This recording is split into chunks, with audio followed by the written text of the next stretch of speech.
Greg asked me to, oh, that got me a little teary.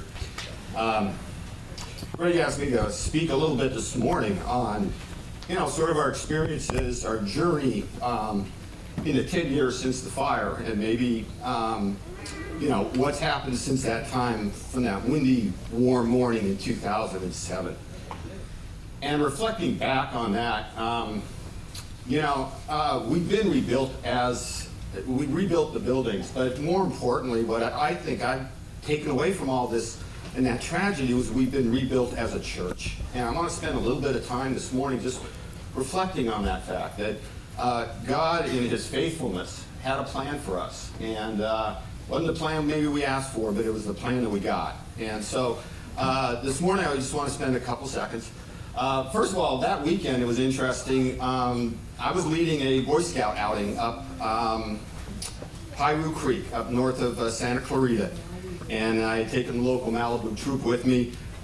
We were out there and we woke up Sunday morning and we could smell and see plumes of smoke and everything else on this fire out to our east. And there was a big fire out there. It was the Piru Lake Fire. Some of you might remember that too. But anyway, so we quickly decamped and we started hiking out, and we got back to the cars and started driving back here to Malibu. And as soon as I had cell phone coverage, my phone just blew up. I had like 30, 40 voice messages, and mothers, fathers worrying about the welfare of their sons.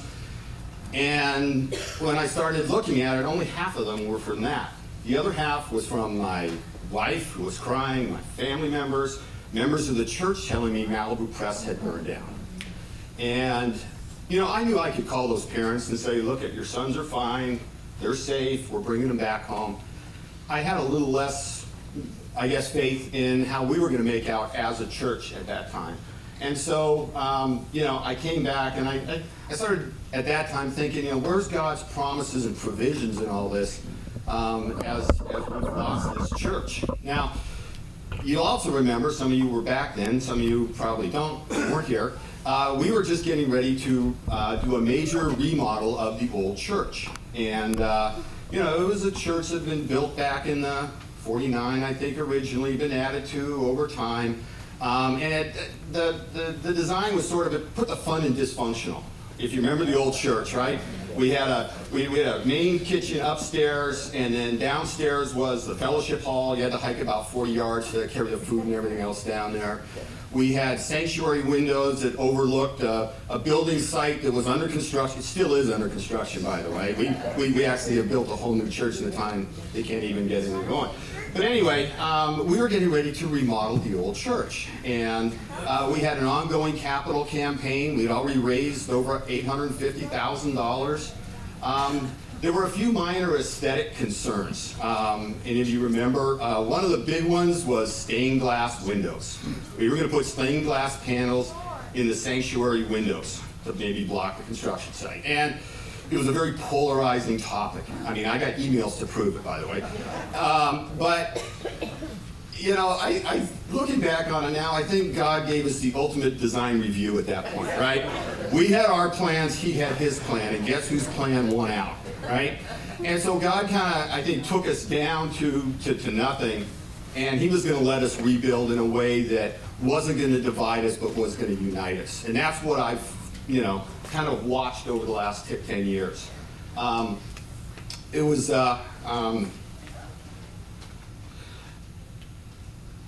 we kind of got into this thing, and out of those ashes, what I saw was a church that was going to be reborn. It was going to be a church that was going to be more focused in purpose. It was going to be a church that understood the interdependence and mutuality of what we are as Christian people. It was going to be a church that took care of one another. And that's what we got. Okay? We came together and we found that through His power, through His grace, we could do a lot more than what we've been doing. Interestingly, at the same time, I was watching people in this church that might otherwise have been sitting on the sidelines, all of a sudden standing up and just incredible acts of service, sharing in their time and their treasures, their talents. And so we were going to move forward. We were going to be reborn. Not just the church and the buildings, but I thought that there was this hope. I could see it coming. And let me give you a few examples of where that was occurring almost immediately. And Jordan, the first one, the weekend right after the church had burned, the men's ministry, we decided to get together for a men's breakfast. And you can see a bunch of guys standing there. And, we cried, we hugged each other, we prayed a whole bunch. And in that group, we also, we discovered we had, some architects, some contractors, we had, one or two lawyers, well, probably more than one or two lawyers. But we had incredible men of faith. I mean, I just look at, some of you can't recognize some of those people, but I know some of those guys up there that in that moment, I discovered that with faith, anything was going to be possible. That you could grab that strength to do anything at that point. And I left that slab that day, understanding the collective resolution of these men and this church to get back to doing His work in His kingdom. And it started right then. Now, there's some other examples. I could give you the nursery school. The blessed nursery school that we have, that so many of our kids have come to know the love of Jesus Christ through the ministrations of Cindy and her staff, and now Shannon and her staff and all the volunteers. It was gone. It was a new school year, right? We have 50 kids that have no place, no home for school. And so, within a week, we get a call from the Malibu Jewish Center. And they said, hey, we got some extra space. We have an extra classroom. We'll take you in for the whole school year. And so in that whole year, while we were busy rebuilding that emergency facility across the street, or I don't want to say emergency, but the temporary nursery school that's now sort of permanent, they had taken us in. By the way, that little lot over there, church owned it, couldn't use it for anything, right? We parked a few SUVs there on Sundays, and now it's the home for our nursery school. Our time in the wilderness, right? Webster School Sanctuary. Now, look, elementary school sanctuaries are not the paragon of liturgical design, let me tell you. And so every week, Josh and his group of volunteers would spend hours. They'd go down there, they would set that thing up for worship. Right after service, they'd spend another few hours tearing it all down, packing it away for the next week. You watch the deacons.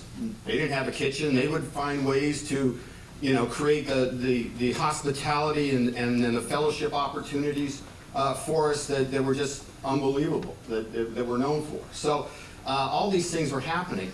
We got to the Bluffs. Remember our first Easter, right? We didn't have a church.